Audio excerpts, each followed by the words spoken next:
નમસ્કાર દર્શક મિત્રો, એન કવરેજ ન્યૂઝમાં આપનું સ્વાગત છે। અમદાવાદ મ્યુનિસિપલ કોર્પોરેશનની સ્ટેન્ડિંગ કમિટીમાં કરાયો મહત્વનો નિર્ણય। જૂના અમદાવાદમાં આવેલ હેરિટેજ દરવાજાનું બ્યુટિફિકેશન કરવામાં આવશે। હેરિટેજ વિભાગ મુજબ આ ગેટનું બ્યુટિફિકેશન થશે।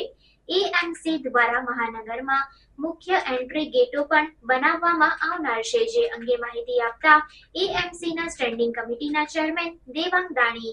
અમદાવાદ મહાનગરપાલિકા ઓલ્ડ સિટી જેને ઓળખવામાં આવે છે ત્યાં આગળ પણ ગેટો આવેલા છે।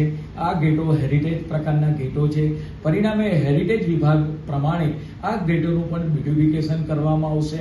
જે રીતે મહાનગરના સિટી એન્ટ્રી ગેટની વિચારણા કરવામાં આવી છે એ જ રીતે આ જે ગેટો છે ઓલ્ડ સિટીના એ તમામ ગેટો છે એનું રેક્ટિફિકેશન, બ્યુટિફિકેશન અને મોન્યુમેન્ટની મર્યાદાની અંદર એનો રિસ્ટોર કરવામાં આવશે।